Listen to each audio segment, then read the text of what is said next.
Welcome to the world of daily life stories. Don't forget to like and subscribe so you don't miss new stories. Enjoy listening. The ticket that sparked an assumption. The airport was alive with energy, a tapestry of people crisscrossing paths as they rushed to their destinations. The hum of conversations blended with the occasional announcements echoing overhead, creating an orchestra of travel chaos. Amid the hustle, Marcus stood quietly, gripping his business class ticket. The 16-year-old looked unassuming, clean-cut and polite, with a neatly pressed shirt and a pair of modest jeans. His black backpack, worn but well-kept, hung casually over one shoulder. His face, though calm, betrayed a flicker of unease.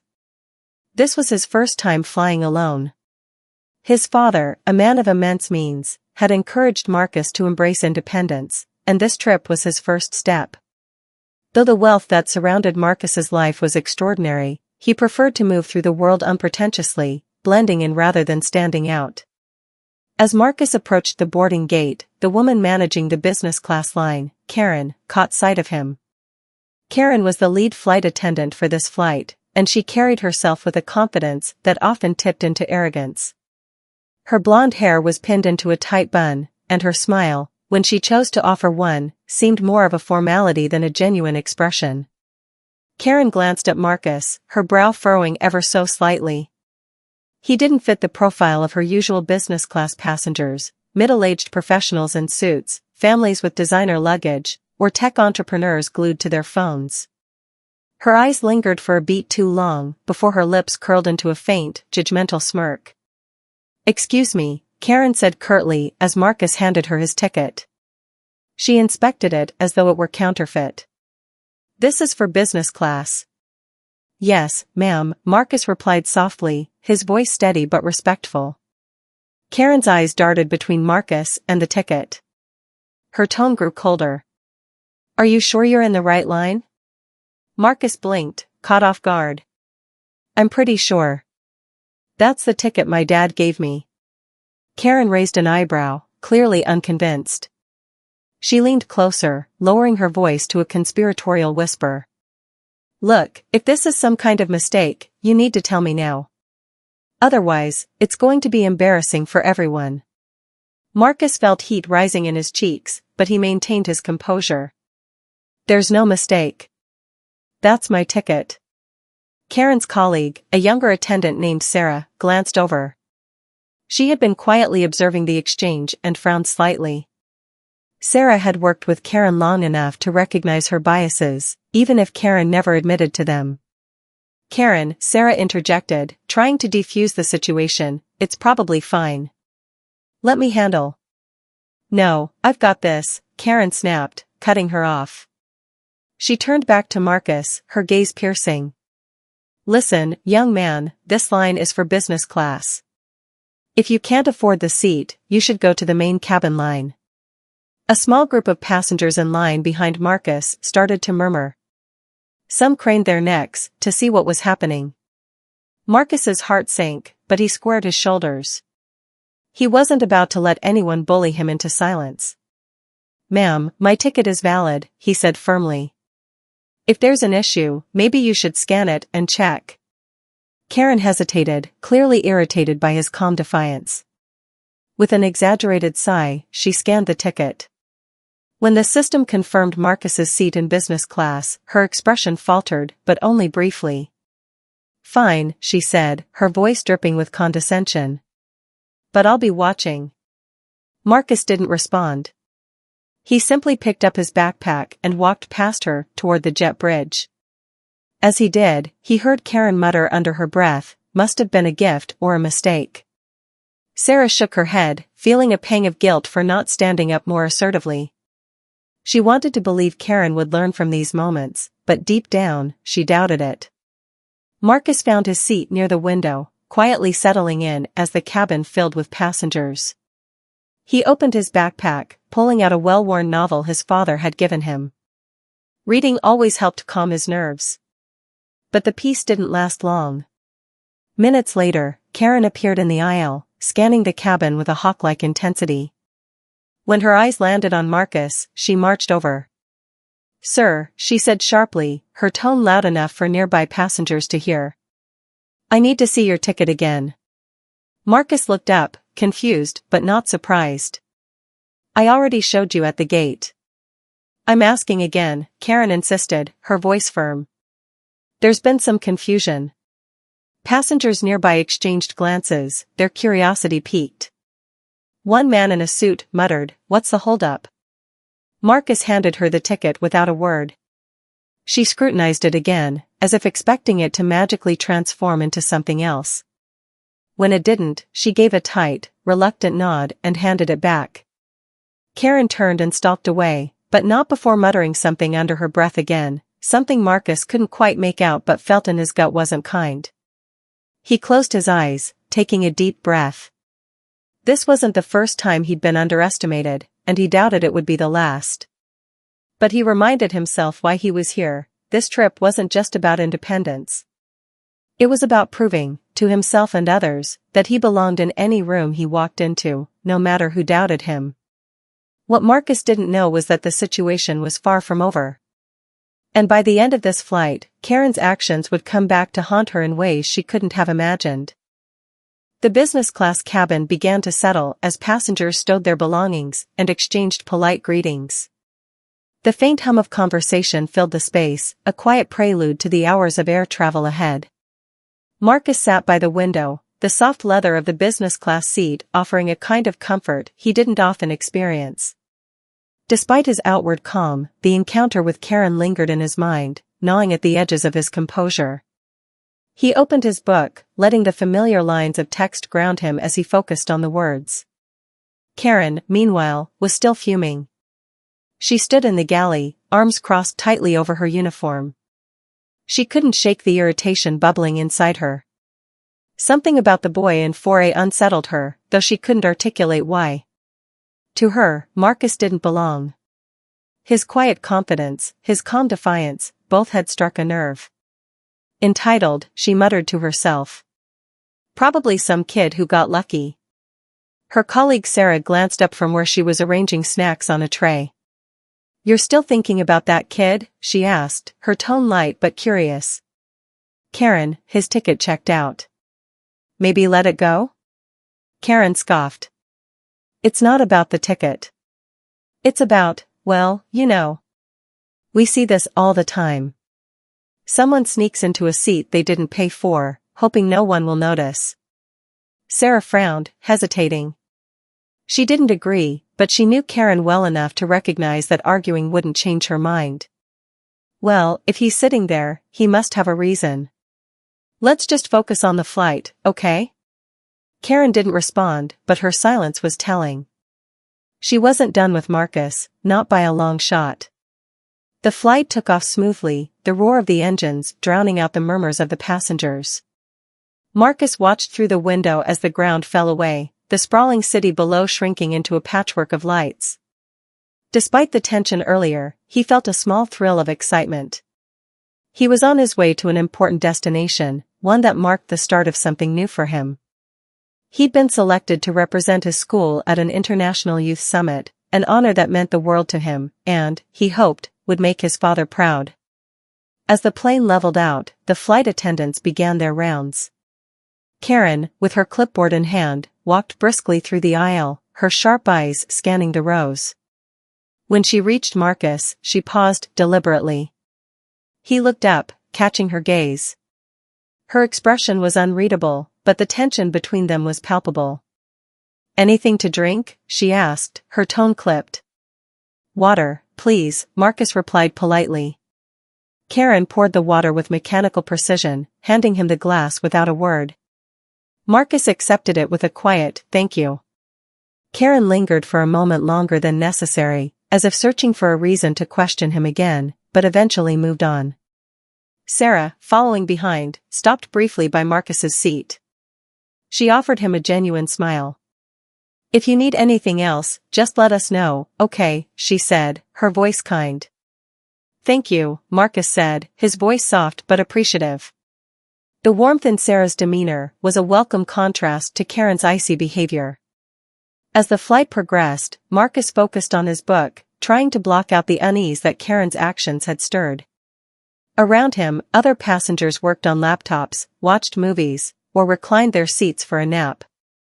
The cabin was quiet, peaceful even, but Marcus couldn't shake the feeling that he was being watched. Karen's frustration simmered as she made her way back to the galley. She couldn't let go of the nagging feeling that Marcus didn't belong. To her, he was an anomaly, and anomalies demanded scrutiny. It wasn't just the ticket, it was his demeanor, his confidence. It unnerved her, though she couldn't say why. Back in the galley, she pulled out the passenger manifest, scanning it for Marcus's name. There it was, Marcus Alden. The name didn't ring any bells, but something about it felt significant. Karen frowned, her mind working overtime to piece together a narrative that justified her suspicions. As she stood there, lost in thought, a voice behind her broke through her reverie. "Karen, you okay?" Sarah asked, her tone cautious. Karen snapped the manifest shut. "I'm fine," she said curtly. "Just double-checking something." Sarah raised an eyebrow but said nothing. She had learned to pick her battles. Meanwhile, Marcus decided to take a short break from his book. He pulled out his phone, scrolling through photos and messages from friends. Among them was a picture of him and his father, taken at a recent charity gala. His father, Richard Alden, was a towering figure both in stature and reputation. A self-made billionaire, Richard was known for his sharp business acumen and his unwavering commitment to giving back to the community. Despite his wealth, he had always emphasized the importance of humility and hard work, values he had instilled in Marcus from a young age. Looking at the photo, Marcus felt a pang of homesickness. He missed his father's steady presence, his quiet wisdom. This trip was his father's idea, a way to help Marcus grow into the man he wanted to be. But in moments like this, Marcus couldn't help but wish his father were here to shield him from the world's judgment. Unbeknownst to Marcus, Karen had returned to the cabin. She moved purposefully toward his seat, a determined glint in her eye. "Sir," she said, her voice firm, "may I speak with you privately for a moment?" Marcus looked up, startled. Sure," he said, standing hesitantly. Karen led him toward the galley, away from the other passengers.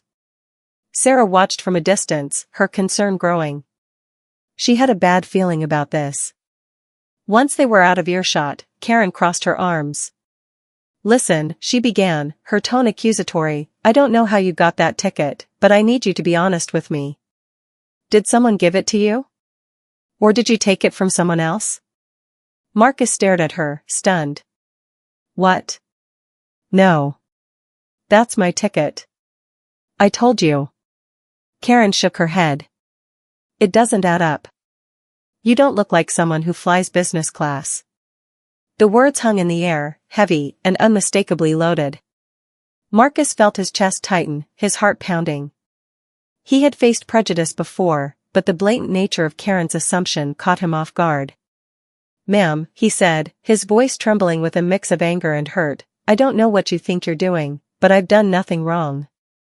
My ticket is valid, and I have every right to be here." Karen's expression hardened. "I'll be the judge of that. If you can't prove otherwise, I'll have no choice but to report this." "Report what?" Marcus demanded, his voice rising. "That I'm sitting in the seat I paid for? That I'm traveling like anyone else here? What exactly do you think I've done?" Sarah, sensing the escalation, stepped into the galley. "Karen, what's going on?" she asked, her tone firm. "Nothing I can't handle," Karen snapped. "It doesn't look like nothing," Sarah replied, her gaze shifting to Marcus. "Are you okay?" Marcus nodded, though his jaw was tight. "I'm fine. Just trying to understand why I'm being singled out." Sarah looked at Karen, her eyes narrowing. "Karen, we've checked his ticket. Twice. He's supposed to be here. Let it go." Karen opened her mouth to argue, but Sarah held up a hand. "No. Enough. This is not how we treat passengers." Karen hesitated, her pride warring with her professionalism. Finally, she turned and stormed off, muttering under her breath. Sarah turned back to Marcus, offering an apologetic smile. I'm so sorry, she said softly. You shouldn't have to deal with this. Marcus nodded, his expression guarded. Thanks, he said quietly, returning to his seat. As he sat down, his phone buzzed with a message. It was from his father. Hope the flight's going well. Call me when you land. Proud of you, kid. Marcus smiled faintly, his father's words providing a small but much-needed comfort. He didn't know it yet, but this flight, and Karen's actions, were about to take an unexpected turn that would leave everyone, including Karen, stunned. The cabin settled into a rhythm as the hours passed, the hum of the plane creating a soothing background noise. Marcus sat quietly, his eyes fixed on the clouds outside the window. The earlier confrontation with Karen replayed in his mind, each moment sharpening the sting of her words. He tried to focus on his book, but the words blurred on the page. He felt out of place, not because he didn't belong, but because someone had made him question whether he did. Karen, on the other hand, was far from settled. Her frustration simmered beneath a carefully maintained veneer of professionalism. She moved briskly through the cabin, her every action sharp and deliberate. But her thoughts kept drifting back to Marcus. She couldn't shake the feeling that something about him wasn't right. It wasn't just his presence in business class, it was his quiet defiance, his calm refusal to shrink under her scrutiny.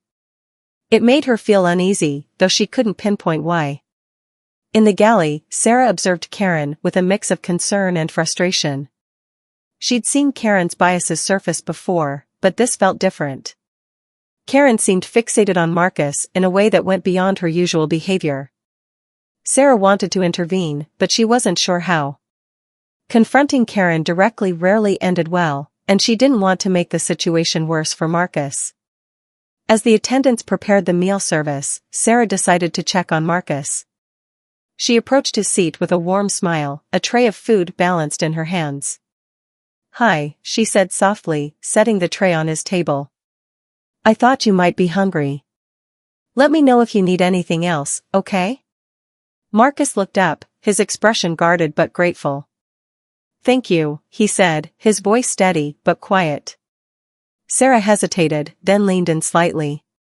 I just want you to know, if anything else happens, I'm here. You're not alone. Marcus nodded, a flicker of relief in his eyes. Thanks. I appreciate it. Sarah returned to the galley, her mind racing. She needed to do something, but she wasn't sure what. Meanwhile, Karen continued her rounds, her demeanor stiff and formal. She avoided Marcus's row, but her presence loomed like a storm cloud. As the plane cruised at 35,000 feet, the passengers began to relax. Some napped, while others watched movies or worked on laptops. Marcus tried to do the same, but he couldn't shake the feeling that Karen's eyes were on him, even when she wasn't in sight. He glanced around the cabin, searching for something to ground him. His gaze fell on a man seated a few rows ahead, typing furiously on a sleek laptop. The man was dressed in a tailored suit, his demeanor commanding and assured. Marcus recognized him instantly. It was James Holloway, a prominent CEO whose company had recently partnered with his father's foundation on a major project. Marcus had met him once before, at a charity gala. Holloway had been kind and approachable, taking the time to speak with Marcus about his aspirations. Seeing him here felt like a sign, a reminder that Marcus wasn't as alone as he felt. Gathering his courage, Marcus stood and approached Holloway's seat. The older man looked up, his sharp eyes softening with recognition. Marcus, he said warmly, standing to shake his hand. What a pleasant surprise. What brings you on this flight? I'm heading to a youth summit, Marcus explained. It's part of a program my school nominated me for. Holloway nodded, his smile widening. Impressive. Your father mentioned you were doing something like this. He must be proud. Marcus smiled faintly, the warmth in Holloway's words a balm to his frayed nerves. Thanks. It's a big opportunity. Karen, passing by at that moment, froze in her tracks. She hadn't noticed Marcus leave his seat, and the sight of him chatting with a high-profile passenger sent a jolt of irritation through her. She approached cautiously, her expression carefully neutral. "Mr. Holloway," she said, her voice sweet but strained. "Is everything all right?" Holloway glanced at her, his smile unwavering. "Everything's fine, thank you. I was just catching up with young Marcus here. He's quite an impressive young man." Karen's smile faltered, her eyes flicking to Marcus. "I see," she said stiffly. "If there's anything you need, please let me know." "Actually," Holloway said, his tone turning serious, "I'd like a moment of privacy. Marcus and I were discussing something important." Karen hesitated, clearly reluctant, but she nodded. "Of course," she said, retreating to the galley. Once she was gone, Holloway turned back to Marcus, his expression kind but curious. "Is everything all right?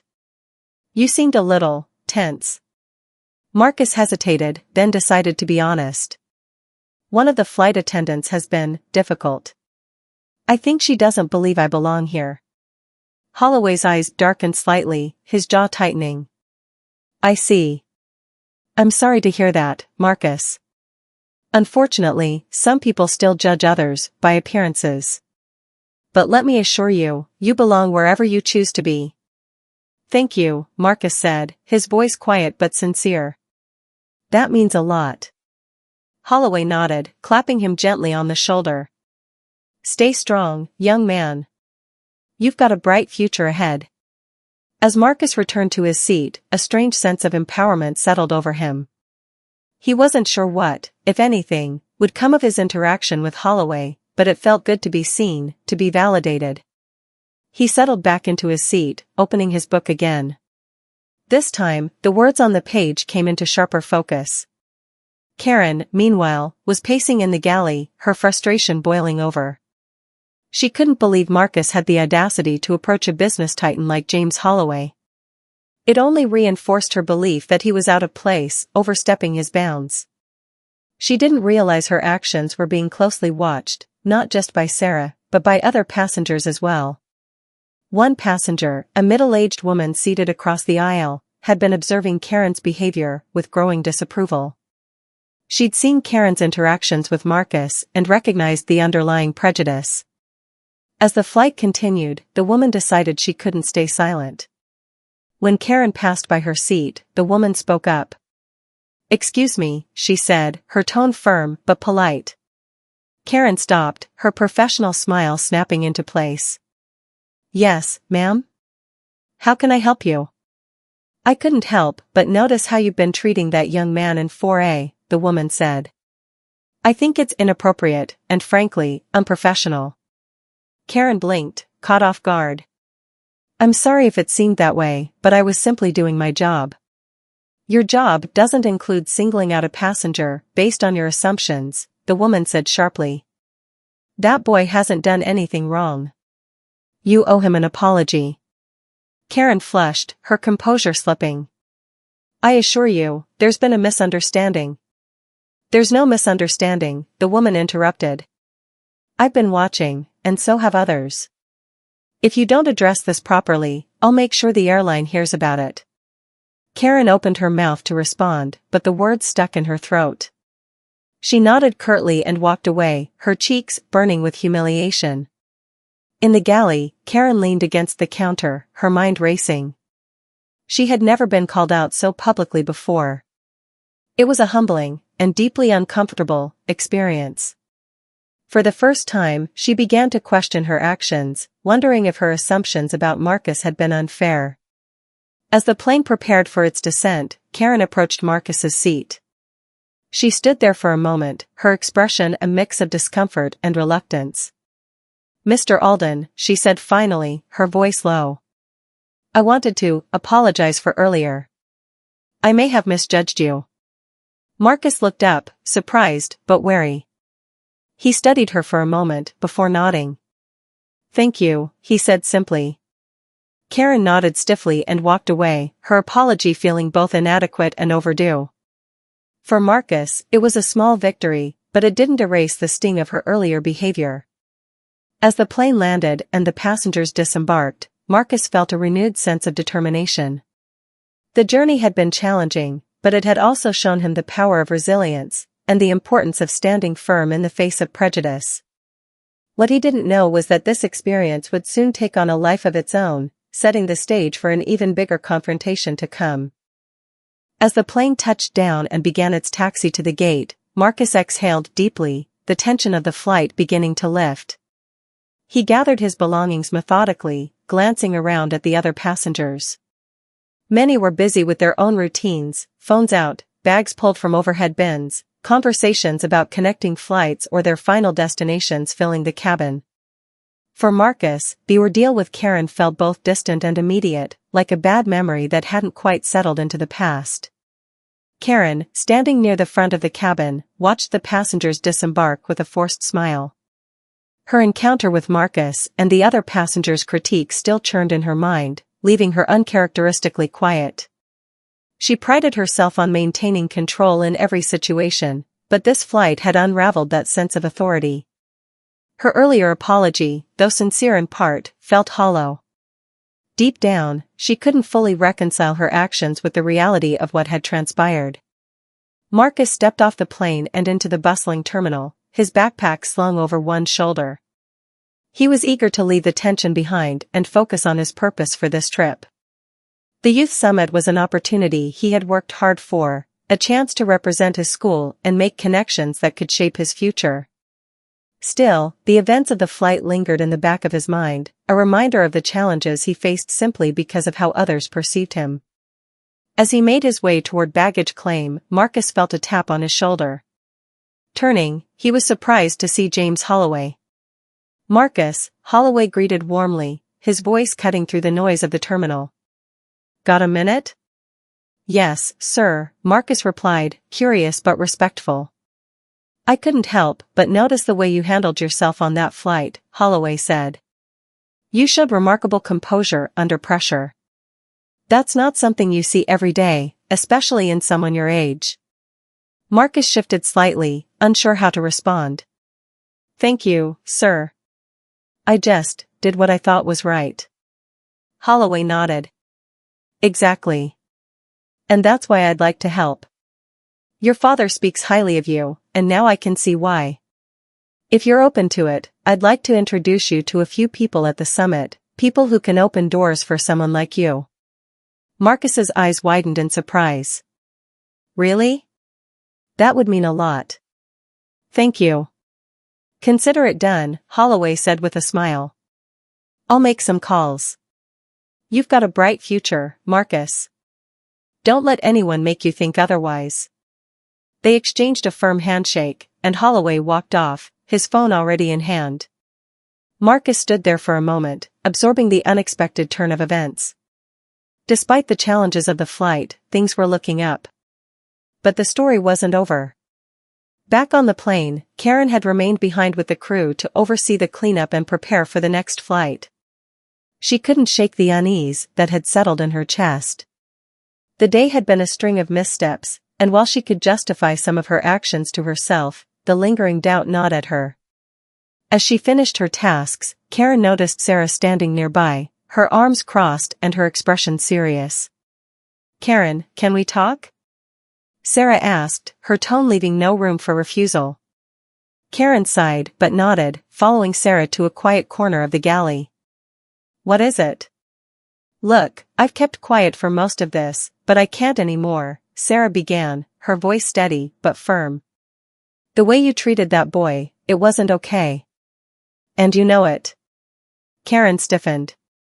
"I apologized, didn't I? What more do you want?" "It's not about the apology," Sarah said. "It's about understanding why it happened in the first place. You judged him before you even knew him. And it wasn't just a mistake, it was a pattern. This isn't the first time I've seen you do something like this, Karen. But it needs to be the last." Karen opened her mouth to respond, but Sarah held up a hand. "Before you say anything, think about this. If someone had treated your son that way, how would you feel? Would you let it slide?" The words hit harder than Karen expected. She thought of her own teenage son, his bright smile and boundless energy. The idea of someone dismissing him, humiliating him, simply because of their own prejudices, made her stomach churn. I don't know what to say, Karen admitted, her voice softer than before. Start by reflecting on why it happened, Sarah said. And maybe think about how you can do better next time. Karen nodded slowly, the weight of Sarah's words sinking in. She didn't know if she could fix what had happened, but she resolved to try. Meanwhile, Marcus had arrived at his hotel, a sleek and modern building bustling with activity. The youth summit was being held in one of the conference halls, and delegates from around the world were checking in. Marcus felt a mix of excitement and nerves as he approached the registration desk. Welcome to the Global Youth Summit, the woman at the desk greeted with a smile. Can I have your name, please? Marcus Alden, he replied, handing over his ID. She typed into her computer, then looked up with a bright smile. You're all set, Mr. Alden. Here's your badge and your welcome packet. The opening ceremony starts in an hour. Marcus thanked her and made his way to his room. As he unpacked, his phone buzzed with a notification. It was a message from his father. Proud of you, Marcus.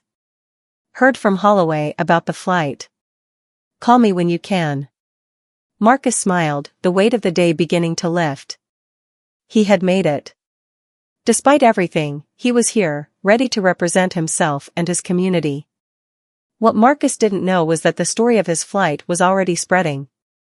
Several passengers had taken note of the incident with Karen, and one had written a detailed post on social media, praising Marcus's grace under pressure and calling out the injustice he had faced. The post quickly gained traction, with people sharing their outrage at the treatment Marcus had endured. By the time Karen returned to her base, she was met with a flurry of messages from colleagues and supervisors. The airline's management had been alerted to the situation, and an internal review was being launched. Karen knew she would have to face the consequences of her actions, but she also knew it was an opportunity to change. For Marcus, the summit was a turning point. He met inspiring leaders, participated in workshops, and even gave a speech about resilience and determination. Holloway kept his promise, introducing Marcus to influential figures who saw his potential and encouraged him to aim high.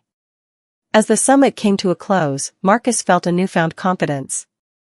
The challenges he had faced on the flight were a reminder of the obstacles he would encounter in life, but they also showed him the power of perseverance and the importance of allies who believed in him. Karen, meanwhile, took her first steps toward change. She attended a workshop on unconscious bias, seeking to understand the root of her actions and learn how to do better. It wasn't an easy journey, but she was determined to grow. In the end, the flight became a catalyst for transformation, not just for Marcus, but for everyone involved. It was a reminder that even in moments of hardship, there was room for growth, understanding, and, ultimately, hope. The final day of the Youth Summit arrived, and the energy in the conference hall was electric. Delegates from over 30 countries gathered for the closing ceremony, each person buzzing with excitement and anticipation. Marcus sat near the front, his badge gleaming with the title Youth Ambassador. Over the course of the summit, he had formed connections with peers from diverse backgrounds, exchanged ideas with influential leaders, and even participated in panel discussions that challenged him to think critically about global issues. Marcus's most memorable moment had come 2 days earlier when he delivered a speech on resilience. Standing on the stage, his voice steady but passionate, he spoke about the importance of perseverance in the face of adversity. He hadn't planned to talk about the incident on the flight, but as he stood there, the words seemed to flow naturally. I want to share a story, he had begun, his gaze sweeping the audience. It's about a flight I took to get here. On that flight, I faced assumptions about who I was and what I was capable of, based solely on how I looked. It wasn't the first time I've experienced something like that, and I know it won't be the last. But what I've learned is this: resilience isn't just about enduring, it's about rising, about proving, not to others, but to yourself, that you belong wherever you choose to be. His speech had earned a standing ovation, with several delegates approaching him afterward to express their admiration. The experience solidified Marcus's belief in his own strength, and it gave him a renewed sense of purpose. He was no longer just a participant in the summit, he was a voice of change. As the ceremony began, Marcus found himself reflecting on the journey that had brought him here. The flight felt like a lifetime ago, but its impact was still unfolding. He hadn't told anyone at the summit about the unexpected twist that had followed. The social media post from a passenger on the flight had gone viral. By the second day of the summit, Marcus's story had become a topic of national conversation. The post, which detailed the incident with Karen and praised Marcus's calm demeanor, had sparked outrage and admiration in equal measure. People from all walks of life shared their own experiences of being underestimated or judged unfairly. The story became a symbol of resilience and the importance of addressing systemic biases. Marcus's father, Richard Alden, had been one of the many who read the post. Though he was proud of how his son handled the situation, the details left him both furious and determined to act. Richard wasn't just a billionaire, he was a man who used his influence to drive change. And this time, the change he sought was personal. Back at the airline, Karen faced the fallout of her actions. The internal review had been swift and thorough, and the airline had issued a public statement acknowledging the incident. Karen was placed on administrative leave pending mandatory training on diversity, equity, and inclusion. The airline also pledged to implement new policies aimed at preventing similar incidents in the future. Karen herself was struggling to process everything. The social media backlash had been brutal, with people calling for her to be fired. She felt defensive at first, but as she read the comments and reflected on Sarah's words, she began to see the situation differently. Karen realized that her actions had been shaped by biases she hadn't even been fully aware of. It was a painful realization, but she knew it was necessary if she wanted to grow. One evening, as Karen sat at home, she received an email from a sender she didn't recognize. The subject line read, "A second chance." Hesitant but curious, she opened it. The email was from Richard Alden. "Dear Ms. Taylor," it began. "My name is Richard Alden, and I am writing to you as both a father and a concerned citizen. My son, Marcus, was the passenger you interacted with on Flight 627. While I was deeply disappointed by the events that transpired, I believe in the power of redemption and growth. Rather than focus on punishment, I want to extend an opportunity. My foundation, the Alden Initiative, works to address systemic inequities and promote understanding across diverse communities. I would like to invite you to participate in our upcoming program on unconscious bias and transformative leadership. This program is designed not only to educate but to inspire meaningful change. I understand this may feel overwhelming, but I believe that every person has the capacity to grow and do better. I hope you will consider this opportunity. It's not about erasing the past, it's about building a better future. Sincerely, Richard Alden." Karen read the email twice, her emotions swirling. She felt a mix of gratitude, shame, and cautious optimism. For the first time since the incident, she saw a path forward, not to undo what had happened, but to become someone better because of it. Meanwhile, Marcus's story continued to ripple outward. At the summit, it was announced that he had been selected as one of the keynote speakers for the closing ceremony. The honor was a surprise, but Marcus accepted it with humility and determination. He spent hours crafting his speech, drawing on the lessons he had learned over the past week. When the moment came, Marcus stepped onto the stage, the room falling silent as he approached the microphone. He took a deep breath, his gaze steady. "Good afternoon," he began, his voice carrying across the hall. "Today, I want to talk about something we all face at some point in our lives, obstacles. Whether they come in the form of external challenges or internal doubts, obstacles have a way of shaping us. The question is, how do we let them shape us? Do we allow them to limit us, or do we use them to grow?" He paused, letting the words sink in. "For me, resilience isn't just about enduring, it's about transforming. It's about taking the things meant to break you and turning them into the foundation of your strength. I've learned that the moments where we are tested the most are the moments that define us.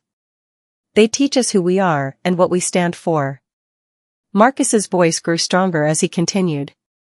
But resilience doesn't mean going it alone. It means finding allies, building communities, and supporting one another. It means standing up, not just for yourself, but for those who come after you. Because when we rise together, we are unstoppable. The room erupted in applause, the sound washing over Marcus like a wave. He smiled, feeling a sense of fulfillment that went beyond personal achievement. This wasn't just his story anymore, it was a story for everyone who had ever been underestimated, overlooked, or told they didn't belong.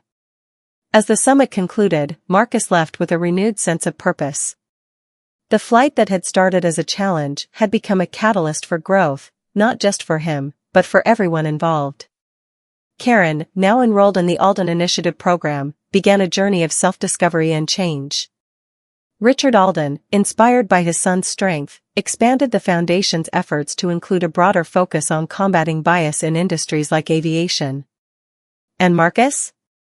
He returned home not just as a youth ambassador, but as a leader in his own right, ready to take on the world.